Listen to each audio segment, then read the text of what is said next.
Vi aquae te invoco, ut te penitus in mundum non terrenum immergas. In the tides of life, in action storm, a fluctuant wave, a shuttle free, birth and a grave, an eternal sea, a weaving, flowing life, all glowing. Thus at times humming loomtis my hand prepares the garment of life which the deity wears. Owen Cook is a modern coach in self-development, marketing, sales and social skills who started out a long time ago as a pickup coach. A co-founder of Real Social Dynamics, over his years in the industry he attracted attention with an unconventional approach to dating coaching. He emphasized live field trips into immediate environments of real social interaction, as well as the spiritual elements of general self-transformation, which from his point of view are necessary for achieving results in dating. As far as I understand, today he openly positions himself as a self-development specialist in general, although communication with people still remains the dominant leitmotif of all his seminars. I decided to analyze the seminars of the self-proclaimed coach of all modern coaches from the point of view of elemental magic, and I intend to prove the non-obvious thesis that Owen Cook is a water mage and that his system is water magic. The concept of the four elements as a magical and occult framework goes all the way back to the pre-Socratics. People like Heraclitus, Thales, Empedocles, as well as Plato, Aristotle, and the other ancient Greeks and Romans. Through figures like Cornelius Agrippa and Paracelsus, this system made its way into the Western magic of the modern and postmodern eras, remaining deeply embedded in popular culture to this day, from video games and movies to tabletop RPGs for the most terminally autistic nerds like yours truly. The magical imagination of the modern West still understands itself through the four familiar elements, and every new age skank, whether she's a tarot reader or an astrologer, is still parroting a discourse that began with the revelations of the pre-Socratic philosophers of Greece and Hesiod. That said, you can find parallels to this kind of system in Hinduism, Buddhism, Taoism, across Africa, in Japan, and honestly, fucking pretty much anywhere if you are determined enough to look. Just as with the gods, the elements can be understood as a kind of conceptual framework that classifies all phenomena, events and objects of experience into its own symbolic language, a methodology of demarcation. In the same way that different phenomena can participate in particular gods, love in Eros, war in Mars, so too can confrontation or sympathy be aerial, fiery, earthy or watery. At the same time, it is not usually stated outright that the elements constitute a higher order methodology of demarcation than the gods themselves. Nevertheless, particular deities are traditionally associated with corresponding elements. Venus and Diana could be called watery, Apollo fiery, Mercury airy. The magical work of distilling, separating and recombining different elemental principles, bringing them together across different moments in time and different regions of space, sometimes through chains of cause and effect, sometimes synchronistically bypassing causality altogether, is most likely what elemental magic actually is. Let us quote Agrippa. There are four elements underlying all material things: fire, earth, water and air. They give rise to all earthly things, not through mechanical combination, but through transmutation and union, and into them all things are resolved again when they decay. And then Julius Evola. It is evident that in physical reality these elements point to certain experiences of the spirit, acting either consciously or unconsciously, and since none of them is ever found in a state of purity, they are more or less mixed and inclined toward mutual transmutation. This work of transmutation is carried out by fire, the spirit, which acts upon earth, matter, in order to accomplish the great work and attain the philosopher's stone. What then is water? Let's give the floor to Russian philosopher Alexander Dugin, commenting on the philosophy of Thales, the first pre-Socratic to elevate water to the status of the arche, the primordial source of all that exists. It is clear that the water of which Thales speaks is something very special. It is an invisible, life-giving, world-forming plasticity that manifests itself through the various elements, enters into the cycle of becoming, and ultimately returns to its primordial source. Yet it is neither a mere symbol nor an abstraction. The actual water of springs, rivers, seas, oceans, and rain is the very same water. It is simply that within the space of Thales' illumination, this real water is intensified into the primordial experience of being itself, elevated to the very flesh of being, which in turn condenses into the light of the great waters. Water is simultaneously a material substance, an abstract intellectual concept, a mythological principle, a goddess, a supreme presence, the great mother, the flesh of being, the intuition of the whole.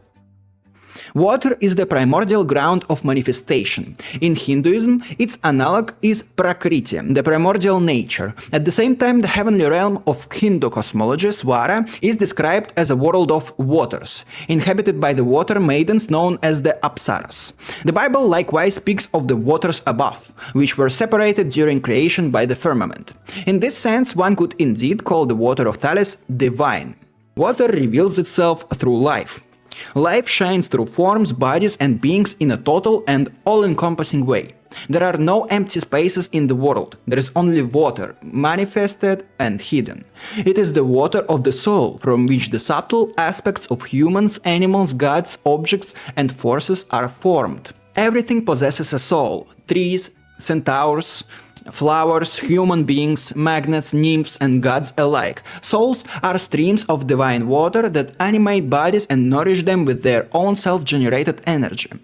Water is the engine of the world. The movement of things is its trace. According to Thales, not only humans, animals, and plants are sustained by water, both outwardly and inwardly. It also nourishes, through its vapors, the sun and the moon, the other heavenly bodies, stones, and the stars.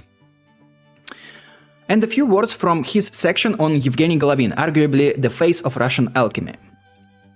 It is a different kind of philosophy, one intuitively understood by poets, lovers, and drunks, a philosophy of lightness, subtlety, wingedness, the sudden leap, a freedom utterly foreign to the element of earth.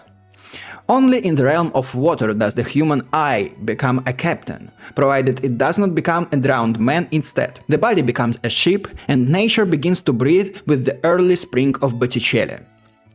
It is an open world, inaccessible to the crowd.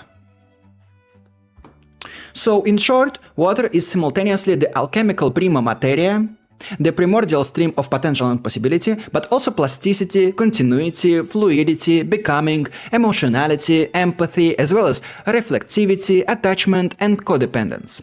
Water is intuition, the unconscious, imagination, dreams, irrationality, contradictory antinomy, and chaos. It is attraction, envelopment, and adaptation. Water does not attack, it flows. It bends around obstacles, follows the path of least resistance, yet is still capable of wearing down solid rock. As the Russian saying goes, water wears away stone. Water is romantic, poetic, and lyrical. It is sociable. Water is renewal. Water is receptivity and sensitivity. Water is vibe. Water is the moon. Water is woman, the womb, and the vagina. Why then do I consider Owen Cook to be a water mage? At the first glance, he looks more like a little bearded dwarf. He loves hoarding gold, buying gold, so why call him a water magician rather than an earth one? The answer is that each of the four elements inevitably contains aspects of the other three.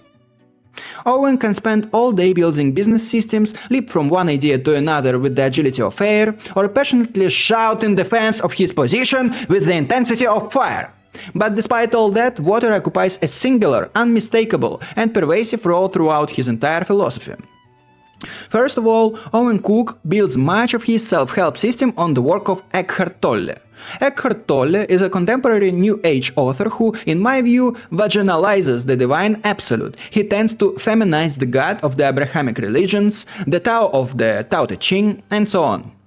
Thus, while teaching the miracle of awakening to the present moment here and now, in a way reminiscent of Ouspensky and Gurdjieff, Tolle ultimately preaches a feminine path of initiation, and, in the end, a devotion to the Great Mother. In some respects, this resembles the Taoist principle of Wu Wei, Rick Rubin's ideas about creativity, or Vadim Zeland's reality transurfing. You surrender yourself to the current, which carries you along by its own power, while your only task is to give it direction.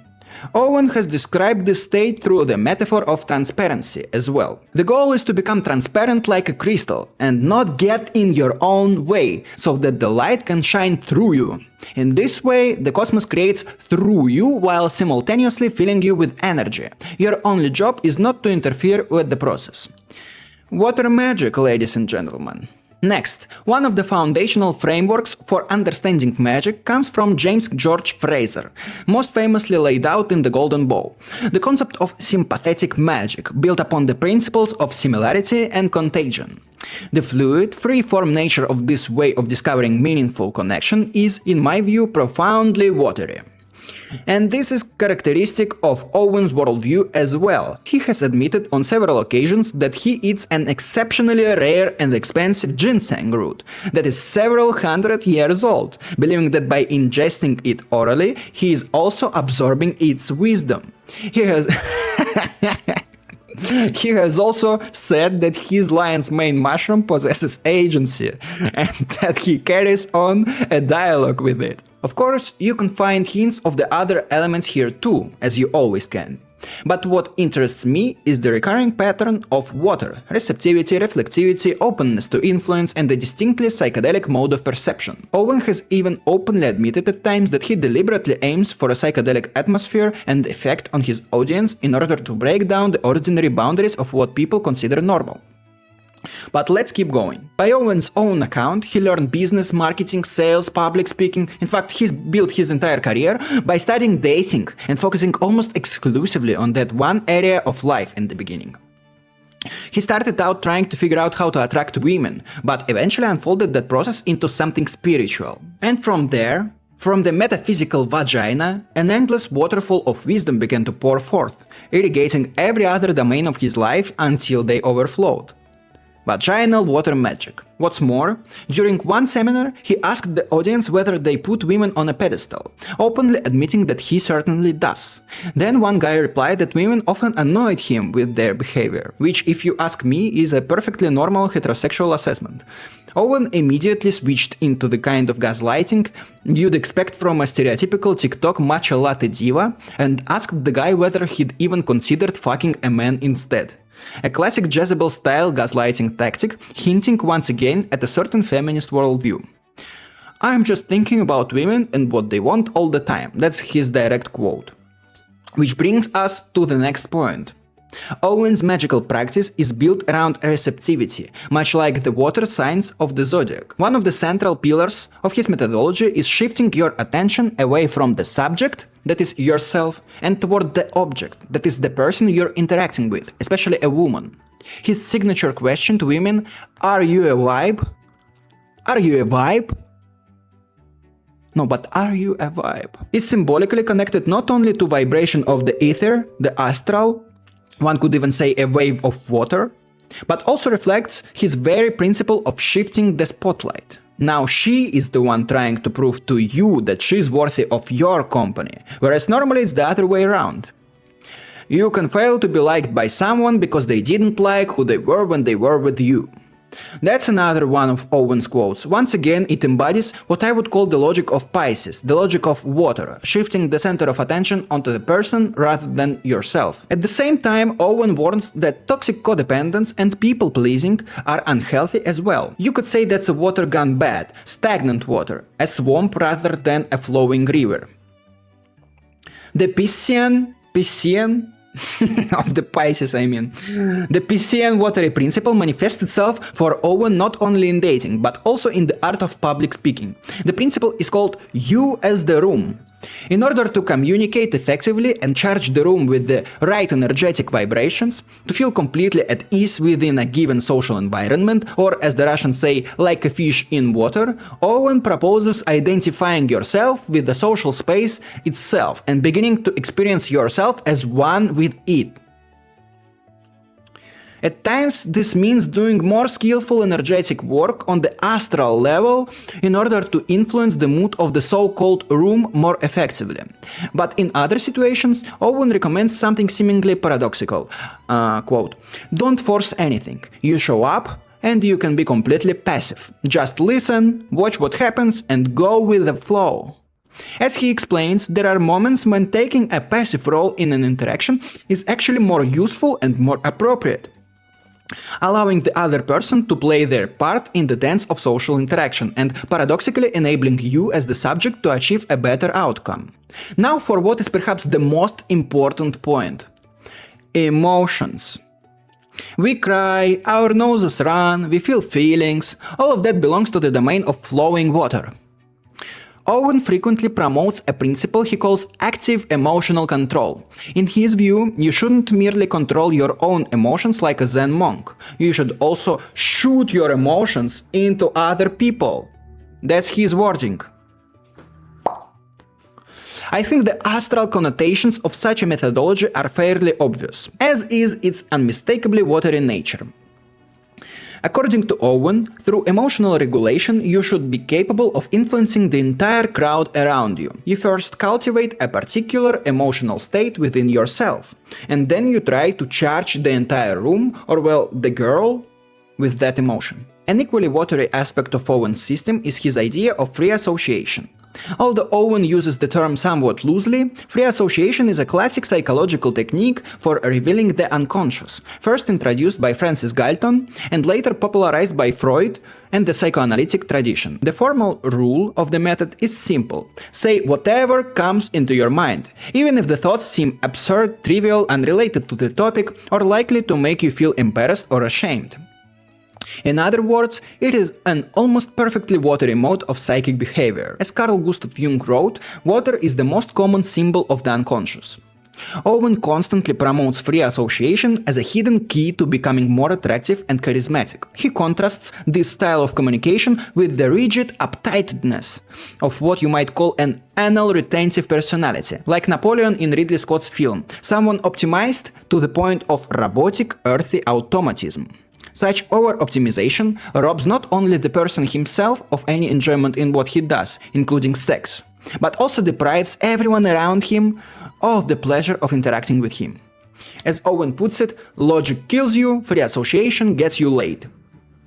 According to him, many of his students are extremely wealthy and high-status individuals who simply cannot let go of the wheel and drift freely through the waters of female attraction. Their entire lives are organized with algorithmic precision and maximum efficiency. That very mindset is what gives them such extraordinary success in business and their careers. Yet, when taken to a pathological extreme, it becomes a prison that poisons life itself, stripping it of depth and genuine pleasure, until these Freudian anal retentive personalities eventually surrender and resort to hiring escorts. What's more, Owen elevates this watery spontaneity almost to the level of a sacred principle, interpreting it as something connected to the creative power of the creator himself. Free association is energy of Genesis. It even literally leads you to impregnation, which is Genesis. And finally, one more quote. You think you're smart, and the fun guy is dumb, but it's actually you're dumb and the fun guy is smart because he has free association. Next comes a rather spicy point.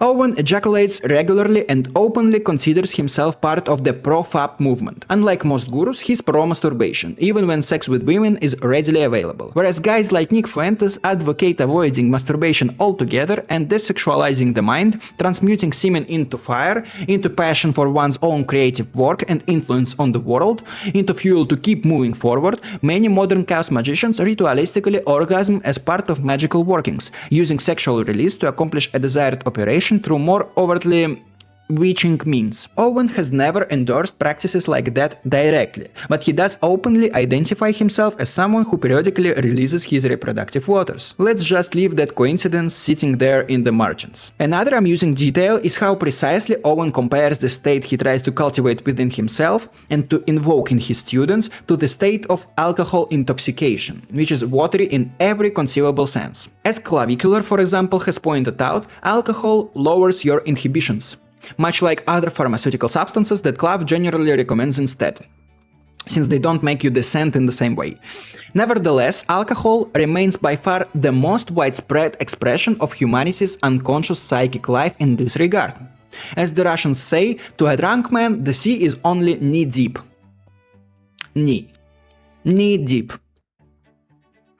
In Owen's view, alcohol is essentially a crutch, a shortcut that helps produce the very state his training is designed to cultivate naturally, albeit one burdened with significant drawbacks that ultimately make it undesirable. With your permission, I'd like to quote one more passage from Dugin, this time about the Russian alchemist Yevgeny Golovin, our philosopher of water, who initiated Dugin himself along with many of his students. Yevgeny Golovin was a philosopher of water. His entire theory and practice were built upon the fundamental transition from earth to water, from the lowest layer of the cosmos to what lies immediately above it. The aim of this philosophy is to take a step from the solid to the liquid, from dry land to the sea, from terrestrial mass to the oceanic element. Golovin's call is the call of the sea. Countless essays, poems, lectures and songs are devoted to the sea, seafaring, ships, oceans, rivers, and to their inevitable heroes, captains, drowned sailors, starfish, octopuses, undines, nymphs and naiads. Among the authors he translated and the subjects he explored, everything connected with water stands out unmistakably. This is no accident, it is the axis of his philosophical program. The leitmotif of that program is Rimbaud's Drunken boat, The Drunken Boat, translated by Golovin and contemplated by him throughout his life. The very combination of the words drunken and boat was for Golovin inexhaustibly meaningful. It was the prayer of his hermetic soteriology, a koan capable of producing instant satori, a path, a destination, and a traveler walking toward an unknowable and impossible goal. Intoxication is the dissolution of earth. It is a magical instrument that allows one, if only for a moment, to free oneself from earth's unbearable weight, from its material laws, from its constricting rationality. Wine is a gateway, a first step into madness, yet most people, upon reaching this critical threshold, immediately collapse downward. They slide into dark passions, bodily heaviness, dullness and stupor, into the grim mechanisms of animal impulses and vegetative disorders. Earth catches up with them and punishes them with its favorite weapon, imbecility, by which the slaves of earth are recognized. Very few reach the mouth of the river of intoxication. Fewer still are capable of sailing out into the open sea. There begins the great art of drunkenness, magical alcoholism, initiatory dipsomania. It is the gateway into the world of water. Whoever passes through that gate enters the element of madness, or so insists the regime of earth, its loyal servants, and the jealous god, who carefully watches to make sure that the prisoners of the flesh never escape their master. And finally, of course, Owen, as with any human being, a microcosm of the universe, could be analyzed endlessly. One could just as easily talk about his solar devotion to the Logos of Christ, or about his earthly materialism expressed through his attachment to physical pleasures, nature, money, business and good food. Obviously, even visually, he looks nothing like a nymph, a mermaid, or an undine. If anything, he looks like a perfectly stereotypical dwarf. And yet one particular sentence became the final piece of the puzzle for me. Money will kill your poetry. I can hardly imagine a single sentence expressing a more perfectly distilled opposition between water and earth. Not only did Owen manage to crystallize that entire elemental conflict into one line, but he also went on to explain in detail how earthly success can destroy one's receptivity to the celebration of life. How it can extinguish passion, inspiration, feeling and love, stripping you of the entire watery whirlpool of heaven's sweet manna, all of which he elegantly condensed into a single word: poetry. I'll end with one final quote from Dugin. For Golovin, the poetic is the real, the only reality. On either side of it lie two conventionalities. The conventionality of corporeality below and the conventionality of intellect above. Once again, we enter the middle world, the realm of water, where neither the shadows, things of Plato's cave, move, nor yet the ideas, the stars, luminous beings, essences. The realm of poetry is the realm of reflected stars, sea stars, moist luminaries. Recall the line from one of his songs: "Only in the water can the stars be seen. The world of poetry is a watery world." Poetry is always a voyage at sea. Poetry is the place where gods and demons meet. Poetry is the field of the great work. Poetry is the territory of free doubles and theurgic synthems. Poetry is the secret life of philosophy. Poetry is the true and the only true rigorous science. Poetry is the element of liberated madness. Such was poetry for Golovin. Such is poetry in itself. Take care of your poetry, guys. And good luck with your spiritual work. Peace. I am the stone that the builder refused. I am the visual, the inspiration that made ladies sing the blues. I'm the spark that makes your idea bright. The same spark that lights the dark so that you can know your left from your right. I am the bullet in your box, the bullet in the gun, the inner goal that lets you know the goal you gotta sound. The story that just begun, the promise of what's to come. And I might remain a soldier till the war is won. Chop, chop, chop, chop, chop. Judo flip. Chop, chop, chop. Judo flip. Chop, chop, chop.